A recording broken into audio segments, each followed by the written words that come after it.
Hello बच्चों, स्वागत है आप सभी लोगों का एक बार फिर से भौतिक विज्ञान की इस क्लास में। तो आज दूसरे लेक्चर पर हम पहुंच चुके हैं। किरण प्रकाश के एवं प्रकाशिक के अंदर एक नया चैप्टर स्टार्ट किया था। लेक्चर नंबर 2 पर पहुंचने का मतलब है कि थोड़ा और हम नजदीक पहुंच रहे हैं अपने 12th के सिलेबस के पास। ठीक है, अभी जो हमने फर्स्ट लेक्चर में पढ़ा था वो प्रकाश के परावर्तन से रिलेटेड चीजें थी। उसमें हमने जाना प्रकाश का परावर्तन कैसे होता है, दर्पण क्या है और दर्पण से कैसे परावर्तन होता है, दर्पण से दो अगर दर्पणों के बीच में वस्तु रखी है तो प्रतिबिंब बनने के नियम क्या है, ये भी हमने जाना। इस लेक्चर में अगर मैं बात करूं तो इस लेक्चर में हम क्या सीखने वाले बेटा, इस लेक्चर में हम सीखेंगे प्रकाश का एक अलग गुण या अगला गुण जो कि आप कक्षा 10वीं में भी पढ़ चुके हैं, और यह है प्रकाश का अपवर्तन। क्या है बेटा, ये प्रकाश का अपवर्तन। प्रकाश के अपवर्तन के साथ ही यहां पर एक चीज और आ जाएगी। जैसे अपवर्तन पढ़ेगी इसी से जुड़ा एक नया टॉपिक आ जाएगा जो कि है अपवर्तनांक। क्या आ जाएगा बेटा, अपवर्तनांक। तो अपवर्तनांक जानेंगे। अपवर्तनांक को हम n से, स्मॉल n से या फिर म्यू से रिप्रेजेंट करते हैं। ठीक है, तो आप n बोलिए म्यू बोलिए, दोनों से हम रिप्रेजेंट किया करते हैं। तो अपवर्तनांक हम निकालेंगे। इससे पहले हम अपवर्तन पढ़ेंगे। आपने हालांकि ये दोनों चीजें पढ़ रखी, लेकिन शायद कक्षा 10वीं में बस इसकी परिभाषा है, छोटी मोटी जानकारी इनके बारे में है, इतना डिटेल में नहीं है जितना आपको जानने की जरूरत है। तो ये स्टार्ट करते हैं। अगर मैं बात करूं प्रकाश के अपवर्तन की, प्रकाश का अपवर्तन,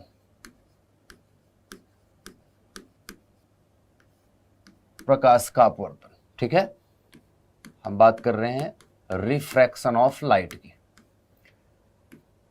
चले,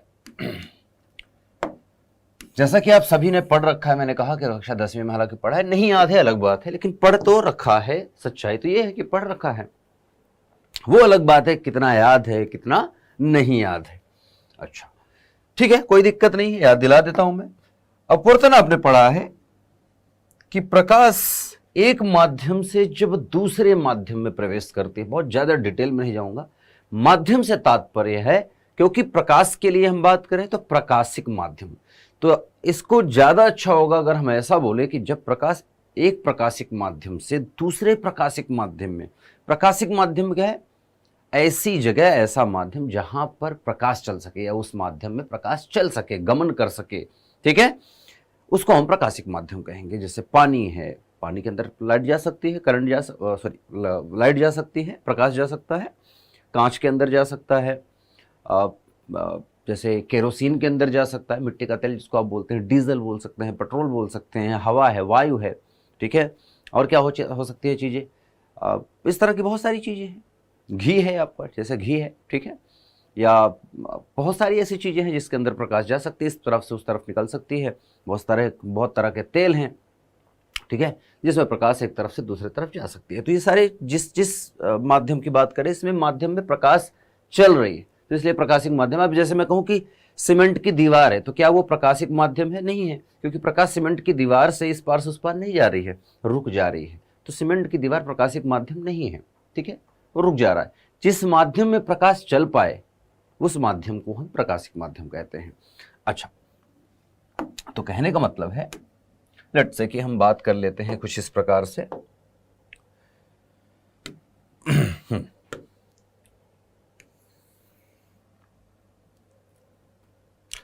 तो ओके, माना कि प्रकाश इस तरह से कहीं एक माध्यम से आई। अच्छा, ऊपर एक अलग माध्यम है, नीचे कुछ अलग माध्यम है, इसको मैं लिख देता हूं पहले। ठीक है, ये है हमारा माध्यम 1 ऊपर, ठीक है, ये माध्यम 1 है, और नीचे जो है वो माध्यम 2 है। तो प्रकाश को एक माध्यम से, मतलब पहले माध्यम से प्रकाश दूसरे माध्यम में प्रवेश करेगी, और ये हम मान लेते हैं दोनों माध्यम को अलग करने वाली रेखा है। मतलब यहां तक अलग माध्यम है, इसके बाद अलग माध्यम स्टार्ट हो जा रहा है, सिंपल है। अच्छा, तो जैसा कि हम देख सकते हैं कि प्रकाश कुछ इस तरह के कोण पे आई, ठीक है, ऐसे, और दोनों माध्यमों को अलग करने वाले इस बिंदु पर टकराती है, इस बिंदु पर आई। इसके बाद प्रकाश अब दूसरे माध्यम में चलना स्टार्ट हुई। लेकिन प्रकाश के पास दो रास्ते हैं, या दो तरह से प्रकाश बिहेव कर सकती है, बर्ताव कर सकती है। कैसा? क्योंकि हमें अभी यह नहीं पता है कि कौन सा माध्यम, ठीक है, प्रकाश के लिए विरल है, कौन सा सघन है। प्रकाश के लिए विरल और सघन आपने पढ़ रखा है, तो विरल माध्यम ये है या ये है, नहीं पता है। हो सकता है प्रकाश पहले से सघन माध्यम में चल रही हो, ये माध्यम विरल हो, या हो सकता है वो, ठीक है, विरल माध्यम हो, अब प्रकाश सघन माध्यम में आ रही हो, या हो सकता है कि दोनों माध्यम सेम हो, ये भी तो हो सकता है ना। तो ये भी पॉसिबल है। तो तीनों पॉसिबिलिटीज पर आपको अब सोचना पड़ेगा। तो एक चीज तो मुझे पता है कि प्रकाश को इस रास्ते बढ़ना है। किस रास्ते बेटा? जिस रास्ते पे आ रही है। तो प्रकाश इस रास्ते पर बढ़ना चाह रही है। क्या कहते हो? अगर माध्यम नहीं बदला तो जो माध्यम है, अगर ये पहला माध्यम और दूसरा माध्यम सेम हुआ तो प्रकाश इसी रास्ते पे जाएगी, अपने रास्ते से भटकेगी क्या? नहीं। डैश डैश डैश कर दिया। लेकिन अगर मान लेते हैं, जैसे पहली कंडीशन ये जो हमने बनाई ये इसलिए है, अच्छा माध्यम 1 का और माध्यम 2 का हम बात कर रहे हैं, तो माध्यम 1 और 2 के लिए हम ऐसा लिख रहे हैं कि यहाँ 1 और 2, जिसे 1 और 2 लिखा है ना, वैसे ही समझाने का प्रयास कर रहा हूँ बस एग्जाम्पल के तौर पर, कि जैसे हमने यहाँ पर मान लिया कि 1 माध्यम बराबर है 2 माध्यम के, ऐसा आप मान लीजिए, या 2 को मैंने वैसा लिखा है तो 2 लिख लीजिए। 1 माध्यम और 2 माध्यम के दोनों एक ही जैसे, ठीक है, इसलिए चली जा रही है प्रकाश। अब हो सकता है सारा का सारा सघन हो या सारा का सारा विरल हो, दोनों सघन हो या दोनों विरल, मतलब कुल मिला के माध्यम अगर अलग नहीं होंगे तो प्रकाश सेम रास्ते पे ही चलेगी। सही बात है, बिल्कुल। अब सोचिए कि क्या हो अगर माध्यम जो नीचे वाला है वो सघन हो, तो इसके लिए सबसे पहले हमें यहां पर अभिलंब की जरूरत है, और सभी जानते हैं हम कि अभिलंब क्या है। क्या है बेटा? अभिलंब क्या है? 90 डिग्री का कोण बनाते हुए एक रेखा जो कहां से जा रही है बेटा? कहां से जा रही है? उस बिंदु से जिस बिंदु पर प्रकाश एक माध्यम से दूसरे माध्यम में प्रवेश कर रही है। यहां पर हमने अभिलंब डाल लिया है, और ये अभिलंब जो है, अभिलंब के साथ आने वाली जो प्रकाश की किरण है उसको हम आपतन कोण बोलते हैं, और अभिलंब के साथ जो बाहर जाने वाली या दूसरे माध्यम में जो गई है प्रकाश की किरण, जिसको हम अपवर्तित, प्रकाश का अपवर्तन है, तो यहां परावर्तित नहीं बोलेंगे, परावर्तन तो तब होता जब प्रकाश इधर जाती, यहां अपवर्तन कोण है। तो अपवर्तन कोण ये देखो बराबर होते दोनों, अगर माध्यम नहीं बदलेगा तो प्रकाश उसी तरह से चलती रहेगी, तो I और R बराबर हो जाएंगे। क्या कहते हो? सही बात है, बिल्कुल। अच्छा, लेकिन मैं कह रहा हूं कि अगर प्रकाश जो आ रही है पहले माध्यम से दूसरे माध्यम में, अगर मैं मान के चलूं कि यह सघन माध्यम है, तो आपको क्या मिलेगा? अगर यह सघन माध्यम हुआ तो प्रकाश अपने रास्ते से भटकेगी, और भटकेगी क्या और किस तरह से भटकेगी बेटा? कि अपने रास्ते से कुछ इस प्रकार से भटकेगी कि ये अभिलंब की तरफ झुक जाएगी। क्या होगा बेटा? अभिलंब के तरफ प्रकाश, अभिलंब के तरफ प्रकाश आप देखेंगे इधर की तरफ झुक गई है। यह है अभिलंब। क्या क्या है बेटा? अभिलंब। और प्रकाश अभिलंब की तरफ, जो निर्गत प्रकाश है, जो अपवर्तित प्रकाश है, वो अभिलंब की तरफ झुक गई है। ये प्रकाश की किरण अभिलंब की तरफ झुक गई है। यहां से आप देखें इस पॉइंट से पीली वाली रेखा आई और इस तरफ झुक गई। कब होगा ये? जब माध्यम 2 सघन हो और माध्यम 1 विरल हो। तो 2 अगर यहां पर सघन है और एक माध्यम या पहला माध्यम विरल है, तब इस प्रकार की कंडीशन होगी। अर्थात जब प्रकाश विरल से सघन में आती है तो प्रकाश अभिलंब की तरफ मुड़ जाती है या झुक जाती है। यहां पर आप देखेंगे तो कोण बनेगा यहां पर आई तो बना ही है, आई तो फिक्स है, लेकिन आर जो बनेगा वो आई से छोटा बनेगा। क्यों? क्योंकि अब झुक गई है प्रकाश, अपने रास्ते से विचलित हो गई है, भटक गई है। विचलन का मतलब यहां पर भटक जाना है। तो प्रकाश को जिस रास्ते पे इस पीली वाली रेखा पे चलना था, उससे वो झुक करके इधर की तरफ हो गई। अभी मैं वेग वगैरह की बात करना स्टार्ट करूंगा। अच्छा, एक कंडीशन और हो सकती है, और वो क्या है कि जो प्रकाश है वो इधर की तरफ ना झुके, बाहर भी जा सकते हैं, अभिलंब से दूर भी हट सकती है। कैसे? इधर देखते हैं, देखो। चलो मान लेते हैं कि प्रकाश अभिलंब से दूर कुछ इस प्रकार से निकल गई। इसका कलर बदल लें, क्या कहते हो, सही रहेगा? चलिए बदल लिया। तीसरी प्रकाश की जो प्रकाश किरण की यहां पर बात कर रहे हैं हम, ठीक है, इसकी जब हम बात कर रहे हैं तो ये है कि पहला माध्यम जो है वो सघन था और दूसरा माध्यम विरल है। अगर प्रकाश सघन से विरल में आएगी तो अभिलंब से दूर हटेगी, प्रकाश अगर विरल से सघन में आएगी तो अभिलंब की तरफ झुकेगी। प्रकाश अगर उसी माध्यम में चलती रहेगी, चाहे दोनों सघन हो चाहे दोनों विरल है, तो प्रकाश अपने रास्ते से बिना विचलित हुए उसी रास्ते पे चलती रहेगी। प्रकाश के रास्ते में बदलाव या विचलन तभी होता है जब दोनों माध्यम अलग अलग प्रकार के हैं। सेम माध्यम होगा तो प्रकाश चलती ही रहेगी, ठीक है। अच्छा, उसी रास्ते पर मतलब आगे बढ़ेगी।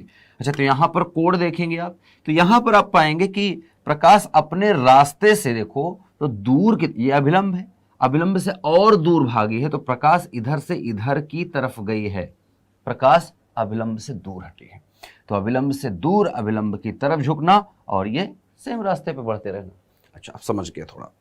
अब यहीं पर अगर इनको दोनों को अलग अलग बना लूं, मैं एक रफ डायग्राम बना रहा हूं, फटाफट से देखिएगा, बहुत ज्यादा इसको परेशानी से मत देखिए कि सारी चीजें मैंने एक ही चित्र में बना दी है, कोई दिक्कत नहीं, मैं अलग कर देता हूं फट से।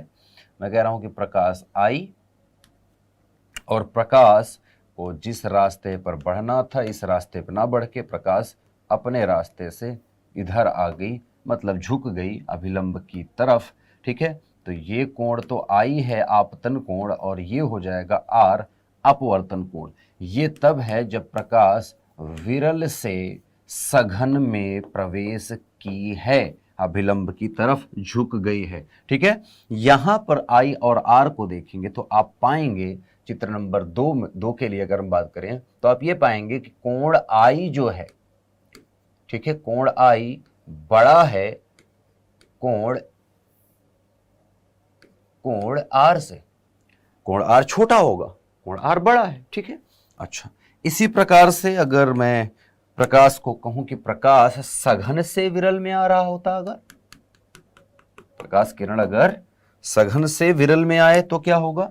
चलिए, मैं कह रहा हूं प्रकाश आई कुछ इस प्रकार से यहां पर इस बिंदु पर, और इसके बाद अब दूसरे माध्यम में जाएगी। हालांकि पहले इसका रास्ता ये है, ठीक है, इस रास्ते पे आगे बढ़ रही थी, लेकिन क्योंकि माध्यम बदल गया तो प्रकाश मान लो कि अभिलंब से दूर भाग गई।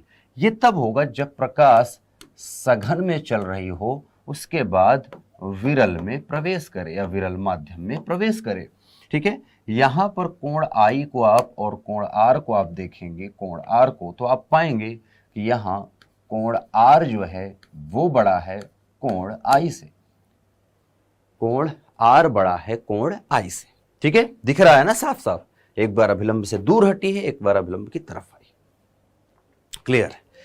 अच्छा, ये होने के लिए हम जब बात कर रहे हैं, जैसे मैं कहूं कि इतना मोड़ दिया प्रकाश, अच्छा प्रकाश इससे भी ज्यादा दूर मुड़ सकती थी क्या? बिल्कुल मुड़ सकती थी, या इससे कम भी मुड़ सकती थी, बिल्कुल।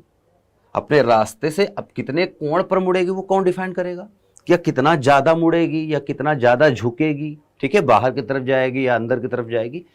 तो कुल मिला के अब शब्द आता है कि कितना विरल है या कितना सघन है, ठीक है। तो ये सापेक्षिक चीज हो गई, दो चीजों को, दो माध्यम जो हैं उनके माध्यमों के बीच में हमें तुलना करना है कि कौन से माध्यम को हम विरल बोलेंगे और कौन से सघन बोलेंगे, और सघन है तो कितना सघन है, विरल है तो कितना विरल है, उसका मान तो होना चाहिए।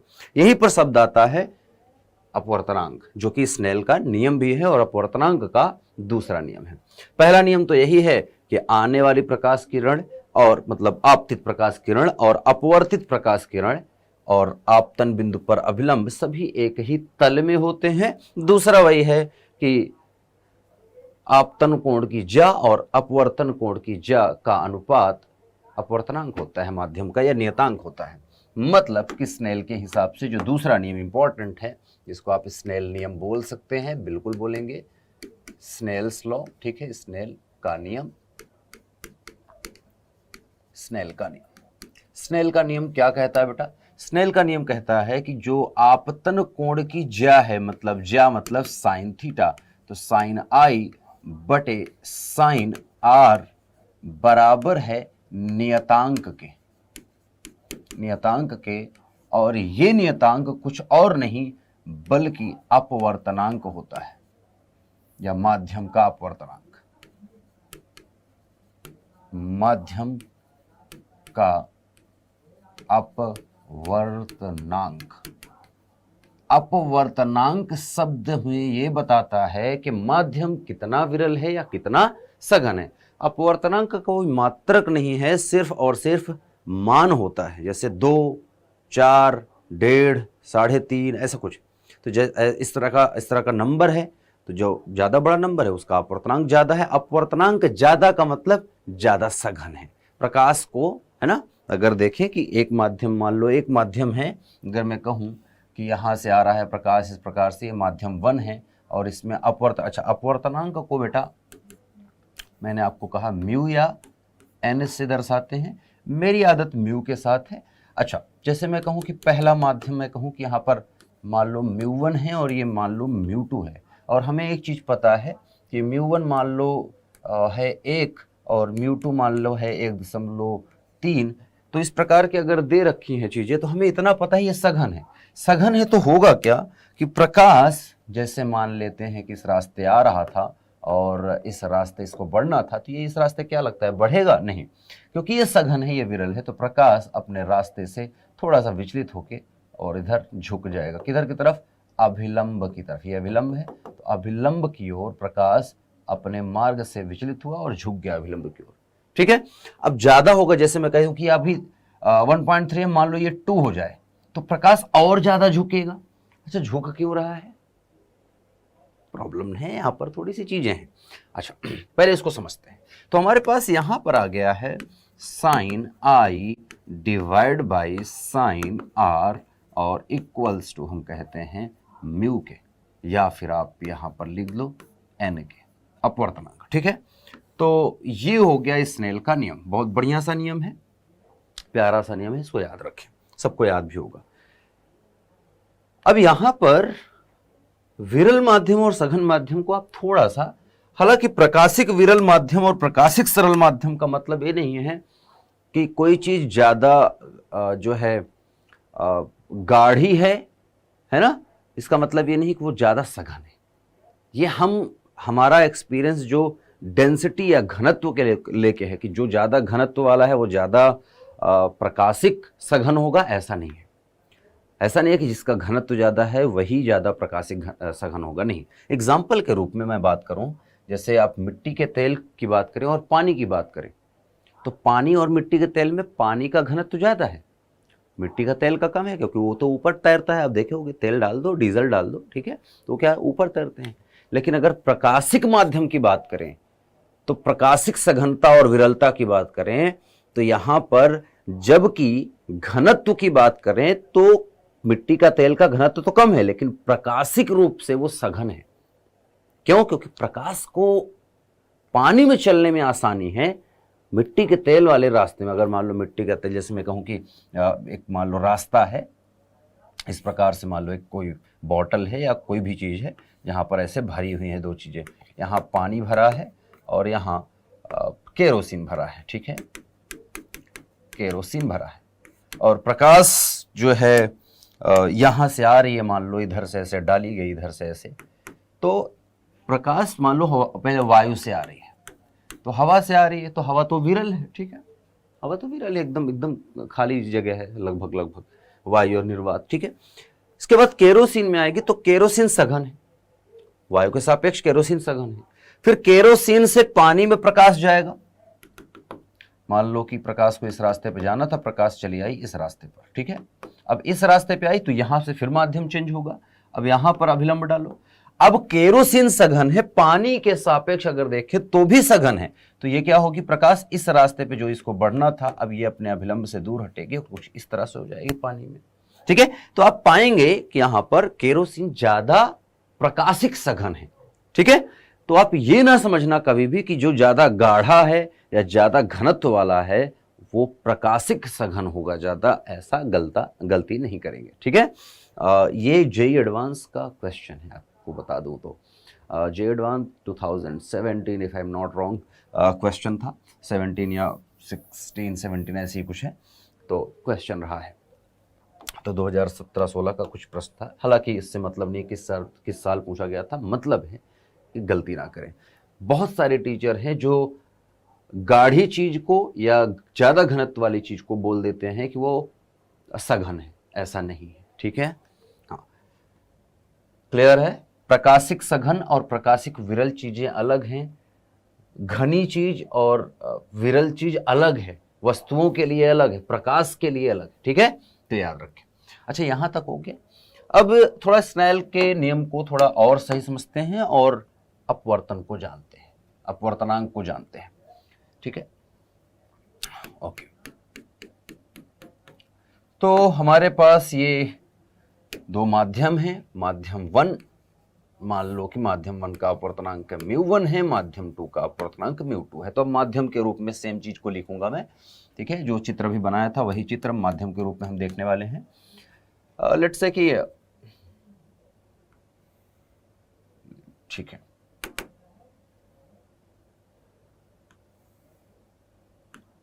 ओके, तो इस पॉइंट पर अगर मैं अभिलंब डालूं, प्रकाश को ऐसे चलना था और इस रास्ते पर एक्चुअली बढ़ना था प्रकाश को, आप देख सकते हैं, बट ये इस रास्ते पे नहीं चलेगा और किधर जाएगा, मान लेते हैं कि दूर जा रहा है। दूर जाने का मतलब हुआ कि क्या समझ में आया, दूर जाने का मतलब हुआ प्रकाश 1 माध्यम से जब 2 माध्यम में गया तो प्रकाश दूर हो गया। दूर कब होता है, जब सघन से विरल में आए। सघन ये है, विरल ये है। अगर हम ऐसा माने इसका मतलब कि μ1 का मान बड़ा होगा किससे, μ2 से। जब ऐसा है इसका मतलब ये सघन है, ये विरल है और प्रकाश इस प्रकार से बिहेव करेगा। इसके साथ साथ अगर मैं यहां पर दूसरा चित्र बनाऊं, मान लो प्रकाश इस प्रकार से आई और यहां पर मैं फिर से अभिलंब डालूं और प्रकाश को इस रास्ते पर बढ़ना था, लेकिन इस रास्ते पर नहीं बढ़ के प्रकाश अपने रास्ते से विचलित हो गई और इधर की तरफ मुड़ गई। ऐसा होने का रीजन ये है, अगर ये μ1 है फिर से और ये μ2 है फिर से, तो हम यहाँ पर देख सकते हैं कि μ2 बड़ा है μ1 से, अर्थात अब प्रकाश विरल से सघन में आई है। तो जब प्रकाश सघन में आएगी तो मुड़ जाएगी, सिंपल, अभी भी पढ़ा था। तो अभी हमने पढ़ा था सिर्फ मुड़ने के रूप में, अपवर्तनांक के रूप में नहीं पढ़ा था। अब हम ये समझ गए हैं कि प्रकाश के मुड़ने का कारण क्या है, अपवर्तनांकों का भिन्न भिन्न होना दोनों माध्यमों का। दोनों माध्यम के अपवर्तनांक भिन्न भिन्न है और जिसका ज्यादा अपवर्तनांक है वो ज्यादा सघन है दोनों में से। ठीक है, दोनों में से हो सकता है अगर 3 माध्यम लगातार लें, 3 माध्यम ले लें, हम मान लेते हैं, या 4 ले लो, यहां मान लो μ1 है, यहां मान लो μ2 है, यहां मान लो μ3 है, ठीक है, यहां मान लो μ4 है। अब हो सकता है कि आप देखें कि कोई प्रकाश की किरण यहां से आई, ठीक है। अच्छा, यहां पर मैं लिख लेता हूं कि मान लो कि μ1 इज ग्रेटर देन है μ2 से, फिर मान लेते हैं कि μ2 इज लेस देन है μ3 से, और इस तरह से एग्जाम्पल ले रहा हूं, फिर मान लेते हैं μ4 इज ग्रेटर देन है μ3 से। ठीक है, तो तीनों में रिलेशन ले लिया हमने, ऐसे मैं एग्जाम्पल मान रहा हूं। अब देखिए क्या होगा, मान लेते हैं कि प्रकाश ऐसे आई, प्रकाश की किरण।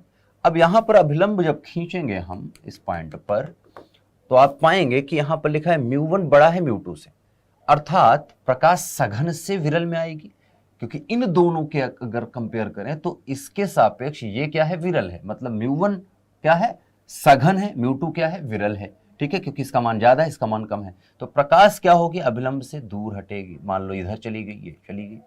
ठीक है, इस प्रकार से हो गया। बहुत दूर कर दिया मैंने, हालांकि बहुत ज्यादा दूर ना लेके इसको थोड़ा क्लोज ही रखते हैं। मान लो प्रकाश ऐसे आ गई, ठीक है, दूर हट गई थोड़ा।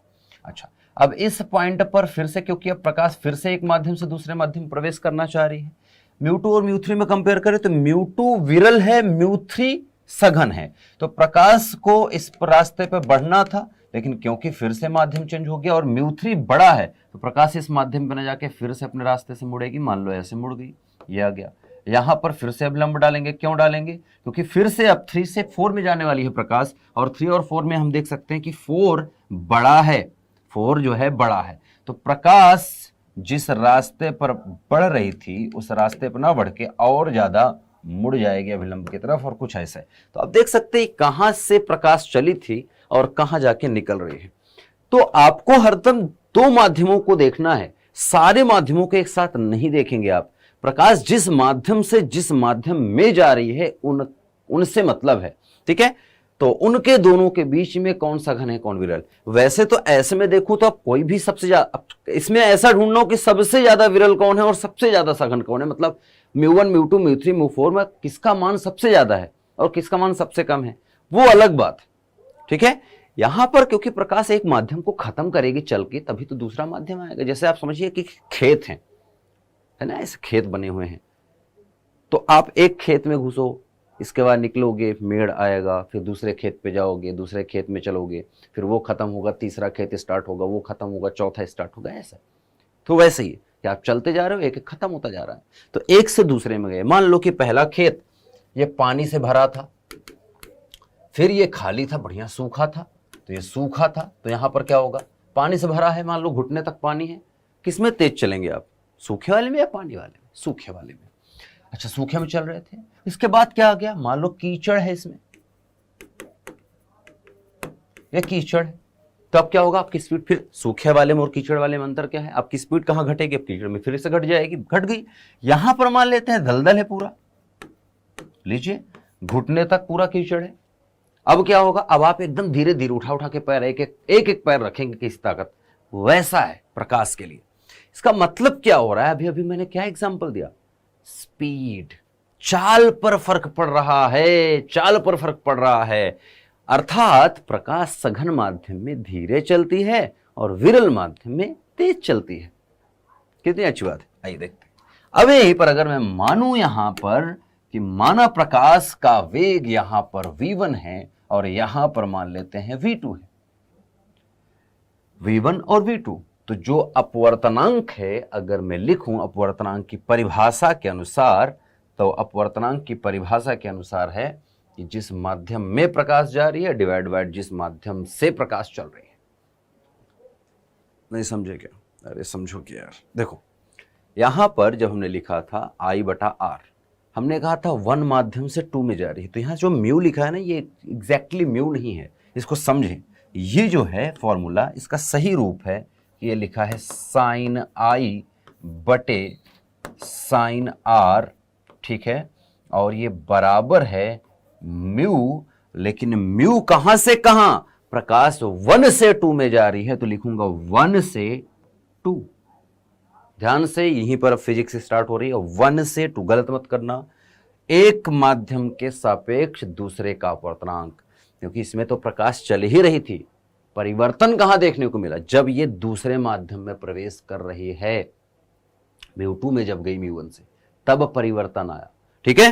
तो 1 μ2, ठीक है। अगर इसी प्रकार से 2 से 3 में जाएगी तो 2 μ3 लिखूंगा, या 2 से, मान लो ये 2 से 1 में इधर से उधर जा रही होती प्रकाश, तो मैं लिखता 2 μ1, ठीक है।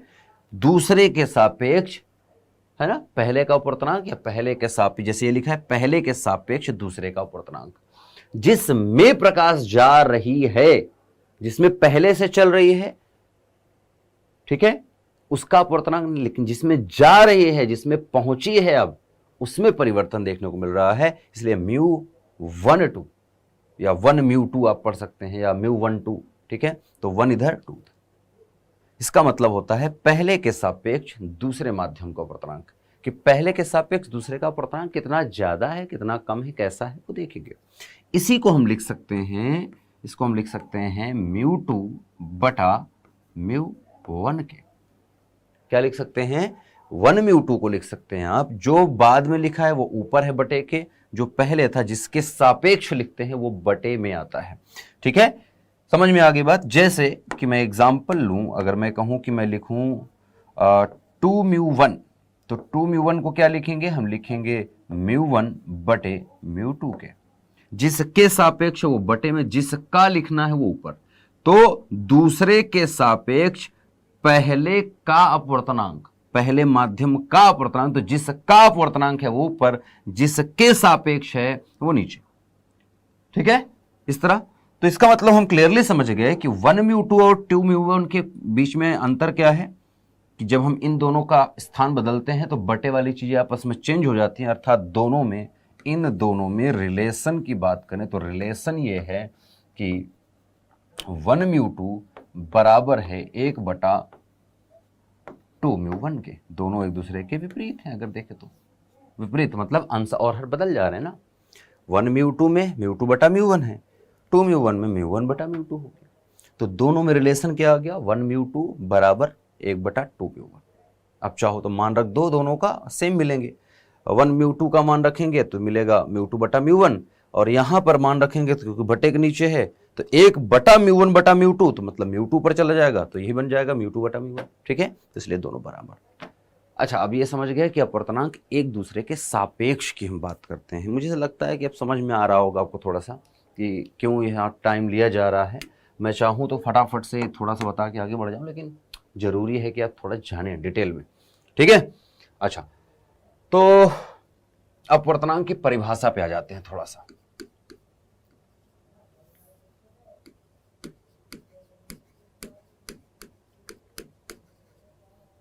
अपवर्तनांक जिसको मैं म्यू लिख रहा हूं, आप चाहें तो बुक में एन भी लिखा होता है, वो एन भी आप यूज कर सकते हैं। अगर आपको एन पसंद है तो आप एन यूज करें, कोई गलत बात नहीं। परिभाषा के अनुसार जो अपवर्तनांक है, बेटा, ये बराबर होता है C/V।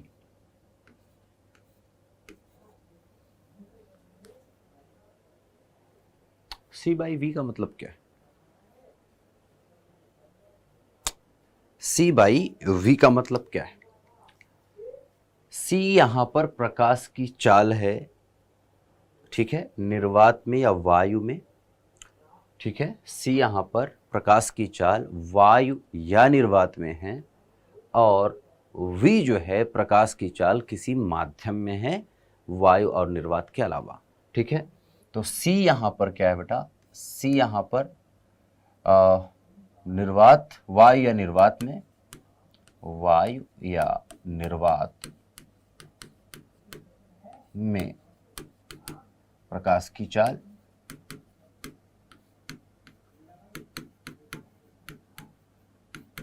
और यहां पर V जो है किसी अन्य माध्यम में, मतलब वायु और निर्वात के अलावा किसी अन्य माध्यम में प्रकाश की चाल। ठीक है, इसका मतलब कि इसको हमने लिख लिया है म्यू बराबर C/V, जो है प्यारा सा एक छोटा सा एक रिलेशन तो मिल ही गया है। एक रिलेशन और हमें पता है, ये पहला रिलेशन है। दूसरा रिलेशन हमें स्नेल के नियम से मिलता है, जहां पर म्यू जो है वो बराबर है sin I बटे sin R। अच्छा, ये आप कक्षा 10वीं में आप ऐसा पढ़ते थे, लेकिन वहां पर सापेक्ष और निरपेक्ष वाली चीजें नहीं थी कि आपेक्षिक अपवर्तनांक किसके सापेक्ष किसका अपवर्तनांक। अब लेकिन थोड़ा सा स्पेसिफिक होना पड़ेगा कि 1 के सापेक्ष 2 का या 2 के सापेक्ष 1 का। तो जैसे मैं यहाँ पर लिखा हूं तो ये 1 के सापेक्ष 2 का अपवर्तनांक लिखा है मैंने। यहाँ पर भी आप लिख सकते हैं, बिल्कुल लिख सकते हैं। ठीक है, बिल्कुल लिखेंगे। ठीक है, आप चाहें तो वहां भी लिख सकते हैं। फिलहाल मैं 1 2 यहाँ से हटा रहा हूँ, जस्ट बेसिक सा एक जो सूत्र है वो आप देखें, क्योंकि 1 2 तो अभी बहुत बार करने वाले हैं। तो 2 सूत्र आपको अपवर्तनांक के मिल गए हैं। अपवर्तनांक की परिभाषा यही है कि वायु निर्वात में प्रकाश की चाल डिवाइड बाई किसी माध्यम प्रकाश की चाल का जो अनुपात है उसी को माध्यम का अपवर्तनांक कहते हैं। ठीक है, माध्यम का अपवर्तनांक कहते हैं। अच्छा, तो इसका मतलब कि अगर मैं एक छोटा सा चित्र यहां बना लूं, यहां बना लें, चलिए आइए बना लेते हैं। बुरा तो नहीं लगेगा आपको? नहीं लगना चाहिए यार, ऐसे तो कुछ गलत काम तो मैं कर नहीं रहा, बढ़िया काम है, नहीं तो लग रहा है? ठीक है, आइए फिर देखते हैं कि क्या है हमारे पास। हमारे पास है एक प्रकाश, बढ़िया से और ये इस प्रकार से आई, मान लो इस रास्ते इसको बढ़ना था प्यारी को, लेकिन इस रास्ते नहीं बढ़ी, कहीं चली गई, कोई दिक्कत नहीं है, मान लेते हैं चलो कि नीचे की तरफ ही आ गई, ऐसे हो गई। ठीक है, ये हमारे पास μ1 अपवर्तनांक है और यहाँ पर अपवर्तनांक μ2 है। और यहाँ अगर मैं आई आर के रूप में, मान लो ये आई है, ये आर है, इसके रूप में और इसके रूप में, इन दोनों फॉर्मूले के रूप में लिखना है। तो जैसे मुझे लिखना है, अब देखो प्रकाश 1 से 2 में जा रही है ना, तो हम लिखेंगे 1 के सापेक्ष 2 में, है ना प्रकाश, क्योंकि 1 से तो चली रही थी, 1 में गई कहाँ प्रकाश, 2 में। और प्रभाव कहाँ देखने को मिला, क्योंकि यहां तो हमें पता भी नहीं चल रहा है कि प्रकाश मुड़ रही है क्या, नहीं मुड़ रही है, सीधा ही चल रही है। ठीक है, जब दूसरे में गई तब हमें रियलाइजेशन हो रहा है, तब हमें पता चल रहा है कि प्रकाश मुड़ रही है, कितना मुड़ रही है। ठीक है, और मुड़ रही है तो दूर जा रही है या पास आ रही है, मतलब सघन है या विरल है, इसका आइडिया लग रहा है। इसके साथ साथ अब हम यहाँ पर थोड़ा स्पीड को भी मान लेते हैं। आइए मान लेते हैं यहाँ पर v1 चाल थी और यहाँ पर v2 चाल होगी प्रकाश की, क्या कहते हो। ठीक है, क्योंकि हमें दोनों फॉर्मूले, इसमें स्पीड चाहिए और इसमें हमें कोण चाहिए। ठीक, तो 1μ2 पहली बार तो पहला समीकरण के हिसाब से, इसके समीकरण के हिसाब से लिखें तो सिंपल सा साइन आई और बटा साइन आर हो जाएगा, क्या कहते हो। या 1μ2 को आप चाहें तो लिख सकते हैं μ2 डिवाइड बाई μ1 के। ठीक है, ये पहली इक्वेशन तो आपकी बन गई। दूसरी इक्वेशन अगर मैं लिखूं फिर से 1μ2 पहले के सापेक्ष दूसरे का अपवर्तनांक, लेकिन इस रूप में लिखना है मुझे, इस रूप में लिखना है, तो क्या लिखना पड़ेगा, μ1 बटे μ2 या μ2 बटे μ, मतलब v1 बटा v2 या v2 बटा v1। अगर आप देखेंगे तो म्यू और v इनवर्सली प्रोपोर्शनल है, व्युत्क्रमानुपाती है। ये पहला माध्यम है, ये दूसरा माध्यम। तो जब दूसरे माध्यम में प्रकाश को देखें, मतलब अपवर्तनांक जो हमने लिखा है इसका लिखा है यहां पर, थोड़ा सा ध्यान से, गलत हो जाएगा नहीं तो। ठीक है, तो अगर देखेंगे आपको, अच्छा बता रहा हूं मैं आपको, इसको लिख देता हूं मैं। तो जिस माध्यम में प्रकाश गई है और जिस माध्यम से चल रही है उसको देखें तो आ जाएगा हमारे पास v1 डिवाइड बाई v2, क्या ऐसा ही आएगा।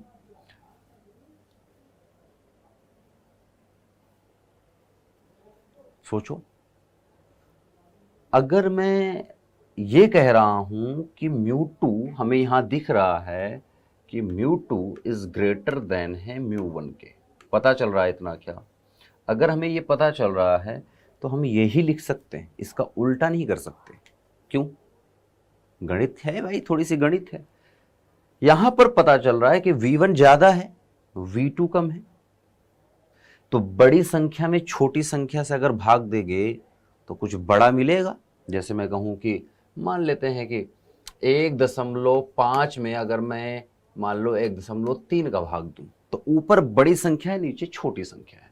तो हमें अपवर्तनांक किसका चाहिए, 1μ2 दूसरे माध्यम का अपवर्तनांक हम निकाल रहे हैं। एक्चुअली हमें इसके माध्यम के अपवर्तनांक से ज्यादा मतलब है, और वही लिखा है यहां पर, पहले के तो सापेक्ष है। ठीक है, तभी हमें कुछ ना कुछ बड़ी संख्या मिलेगी। अगर मैं इसको 1.3 बटे 1.5 करूंगा तो क्या मिलेगा, छोटी संख्या मिलेगी बेटा, छोटी। अगर मुझे यहाँ x मिल रहा है, यहाँ पर y, तो आप सिंपल सा समझ सकते हैं कि जो x है वही बड़ा है y से। तो अगर मैं स्पीड कह रहा हूं, ठीक है, कि इसमें घट रही है, इसका मतलब इसका अपवर्तनांक ज्यादा है, अर्थात v और म्यू एक दूसरे के व्युत्क्रमानुपाती हैं। माध्यम के अंदर की बात कर रहे हैं हम, अर्थात आप इतना समझ गए हैं, रिजल्ट, एक निष्कर्ष पे आप पहुंच गए हैं। रिजल्ट आपको पता चल रहा है, रिजल्ट, और रिजल्ट ये है कि म्यू जो है व्युत्क्रमानुपाती है v के, कहां पर, माध्यम में। किसी भी माध्यम में जब हम बात करेंगे तो जहां पर अपवर्तनांक का मान ज्यादा होगा वहां पर धीरे चलेगा प्रकाश, और जहां पर अपवर्तनांक का मान कम होगा वहां पर प्रकाश की स्पीड बढ़ जाएगी या ज्यादा होगी। क्लियर है। तो विरल में इसीलिए प्रकाश की स्पीड ज्यादा है क्योंकि अपवर्तनांक कम है, सघन में स्पीड कम है क्योंकि अपवर्तनांक का मान ज्यादा है। तो इस प्रकार से लिखेंगे 1μ2 हम चाल के रूप में ऐसा लिख सकते हैं, v1 बाई v2 बिल्कुल लिख सकते हैं, 1 2 1 2, ठीक है, ऐसा लिख सकते हैं, लिख लीजिए, कोई दिक्कत नहीं है। ठीक है, और अगर मुझे यहीं पर अगर 2μ1 लिखना है तो v2 बटा v1 हो जाएगा। अगर 2μ1 लिखना है दूसरे के सापेक्ष पहले का अपवर्तनांक अगर मैं लिखूंगा तो ये पलट जाएगा, v2 बटा v1 हो जाएगा। सिमिलरली यहां भी चेंज आएगा। तो इस प्रकार से मुझे ऐसा लगता है कि अब आप अपवर्तनांक लिखना तो समझ गए। यहां पर क्लियरली हमें एक पता चल गया है कि इस चीज में v2 जो है, ठीक है, वो लेस देन है v1 से, मतलब पहले स्पीड ज्यादा है बाद में स्पीड कम है, अर्थात ये विरल माध्यम है और ये सघन माध्यम है। तो अगर आपको ये नहीं पता है कि माध्यम सघन है या विरल है, और ये नहीं पता है कि अपवर्तनांक किसका ज्यादा किसका कम है, लेकिन अगर आपको सवाल में सिर्फ स्पीड दे दे कि पहले माध्यम में स्पीड मान लो मैं कह रहा हूं कि 3 लाख किलोमीटर है, दूसरे माध्यम में मान लो 3 लाख किलोमीटर से मैं कह रहा हूं कि 2,90,000 हो गई, तो इसका मतलब ये सघन माध्यम है, जहां स्पीड घट रही है वहां क्या है, सघन माध्यम। ठीक है, अब कुछ स्टैंडर्ड्स हैं अपवर्तनांक के, जैसे वायु का अपवर्तनांक, वायु या निर्वात का अपवर्तनांक, वायु या निर्वात का अपवर्तनांक जो होता है ये आ जाएगा बेटा आपका 1। ठीक है, इसी प्रकार से पानी का अपवर्तनांक, अच्छा अपवर्तनांक ही लिख रहे हैं तो डायरेक्ट यहां पर भी इसको लिख देता हूं। ठीक है, अपवर्तनांक, ठीक है, ये 1 है। अच्छा, अपवर्तनांक लिखने के लिए एक तुलनात्मक चीज चाहिए, एक ऐसी चीज का अपवर्तनांक हमें चाहिए जहां पर फिक्स हो कोई चीज, मतलब कांस्टेंट है, बदल ना रही हो, जैसे कि वायु निर्वात। वायु निर्वात क्या है, फिक्स है, वहां speed of light 3 lakh kilometre पर सेकंड के आसपास है और वो फिक्स होती है। तो कोई चीज नियत है अगर, तो उसको हम डिफरेंस मान लेते हैं।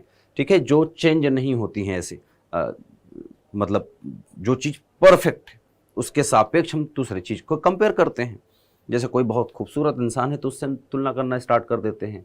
कोई बहुत खूबसूरत बिल्डिंग है और उसी तरह की कोई दूसरी बिल्डिंग बनी है, आसपास की जो बिल्डिंग है उनमें हम कहते हैं बहुत खूबसूरत बिल्डिंग है ना। तो किसी भी चीज़ की हम तुलना कोई एक चीज़ को लेके ही करते हैं। जैसे मैं कहूँ कि मैं घर में सबसे बड़ा हूँ, तो मैं अपने घर के सदस्यों के बड़ा मतलब लंबाई में बड़ा हूँ कि उम्र में बड़ा हूँ, तो एक चीज़ है जिस पर हमें तुलना करनी होती है। तो इस प्रकार से हम वायु निर्वात को एक स्टैंडर्ड मानते हैं और इसको लिखते हैं म्यू ऑफ एयर या वैक्यूम आप बोल सकते हैं। तो एयर का अगर मैं देखूं, एयर का, ठीक है, तो ये कितना होता है बेटा 1। अब इसी के सापेक्ष, एयर के सापेक्ष ही सबका देखते हैं, वायु के सापेक्ष। तो पानी का जब हम लिखेंगे तो आएगा म्यू ऑफ वाटर, किसके सापेक्ष बेटा, एयर के सापेक्ष। पानी को वाटर लिखते हैं। ठीक है, ये बराबर कितना होता है बेटा, इसका मतलब मैंने लिखा है mu of water divide by mu of air. ठीक है, और ये बराबर कितना है 1.33। 1.33 को क्या लिख सकते हैं बेटा 4/3। 4/3 अपवर्तनांक का कोई मात्रक नहीं होता है, ये याद रखें। इसी प्रकार से आपको एक और चाहिए जो कि है कांच। हालांकि कांच कई तरह के हैं लेकिन सिर्फ अभी कांच ही पढ़ें। ठीक है, कांच से ही फोकस करें। कांच को इंग्लिश में ग्लास, अच्छा इसको वाटर बोलते हैं, और ये है ग्लास। ठीक है, तो हम अगर यहां पर ग्लास का लिखेंगे, किसके सापेक्ष लिखेंगे बेटा, एयर के सापेक्ष। ठीक है, ये आ जाएगा बेटा हमारे पास म्यू ऑफ ग्लास, इसका मतलब, और divide by mu of air. क्योंकि एयर 1 है तो एक का भाग दोगे किसी चीज में तो कोई फर्क नहीं पड़ेगा, मतलब कांच का लिख रहे हैं और पानी का लिख रहे हैं। ठीक है, तो अपवर्तनांक लिखेंगे तो ये आएगा 1.52 लगभग आता है। ठीक है, लगभग 5, 1.5 ही बोल लीजिए आप। 1.5 का मतलब है यहां पर 3/2, देख लीजिए, तो 3/2 लगभग। ये स्टैंडर्ड रिजल्ट है। ठीक है, स्टैंडर्ड रिजल्ट है, इसको याद रखें, ये आपको हरदम काम में आएंगे। अगर आपको पहले से याद है तो बहुत अच्छी बात है। तो कुछ स्टैंडर्ड रिजल्ट्स हैं, इसको आपको बस याद रखना है, ये काम में आएंगे आपको। ठीक है, क्लियर है? चले, तो मुझे लगता है कि काफी कुछ हमने सीख लिया है। अभी ये जो हमने अपवर्तनांक लिखा है, चाहे पानी का हो चाहे कांच का, ये सारे जो है ये निरपेक्ष अपवर्तनांक है। निरपेक्ष मतलब जिस माध्यम का जितना अपवर्तनांक है, फिक्स वाला अपवर्तनांक, निरपेक्ष अपवर्तनांक। ठीक है। एक होता है शब्द सापेक्ष या फिर आपेक्षिक, जिसको आप बोल सकते हैं, किसके सापेक्ष किसका, ठीक है, अपवर्तनांक। अपवर्तनांक जिसको हम अभी तक पढ़ते आए हैं, जैसा कि मैंने कहा 1 μ2, यहां पर हम कर रहे हैं μ2 बटा μ1। अच्छा, यहां पर आप सोच रहे हैं यहां पर भी तो तुलना की है सर, है ना, बटे बटे में करे, लेकिन यहां पर स्टैंडर्ड के साथ की है। अब हम जैसे मान लो कि पानी और कांच के, मान लो पानी में प्रकाश चल रही है पहले से, अब कांच आ गया हो, या कांच में प्रकाश चल रही थी अब पानी आ गया हो, तब क्या करेंगे, तो μ2 मतलब पानी का कांच के सापेक्ष या कांच का पानी के सापेक्ष निकालना हो। तो यहां पर तो एयर नहीं, कि एयर की बात कर नहीं रही है, हवा तो है ही नहीं यहां पर, तो ठीक है। तो यहां पर फिर आएगा सापेक्ष अपवर्तनांक। जब एयर के सापेक्ष हम निकालते हैं तो निरपेक्ष अपवर्तनांक, एक स्टैंडर्ड रिजल्ट के साथ निकाल रहे हैं, ठीक है। तो 1 μ2 μ2 बाई μ1 और 2 μ1 आपको बताया कि μ1 बाई μ2, और इन दोनों में रिलेशन भी बताया कि भैया हमारा जो 1 μ2 है वो बराबर है 1 बटा 2 μ1 के, ठीक है। तो ये छोटे छोटे रिजल्ट्स हैं, इनको याद रखेंगे, और मैं उम्मीद करता हूँ कि आज का लेक्चर आपको इंटरेस्टिंग लगा हो। आगे इस चीज़ को बात करेंगे और इस पर प्रश्न करेंगे नेक्स्ट लेक्चर में जरूर से। आज के लिए बस इतना है, फिर मिलेंगे, तब तक के लिए अपना ध्यान रखें और खिलखिलाते रहिएगा, मुस्कुराते रहिएगा, रिवीजन करके आना जरूर, ठीक है। चले, अपवर्तनांक को पढ़ लेना, और क्वेश्चन अगर लगा सको हो सके तो बढ़िया लगाना, ठीक है।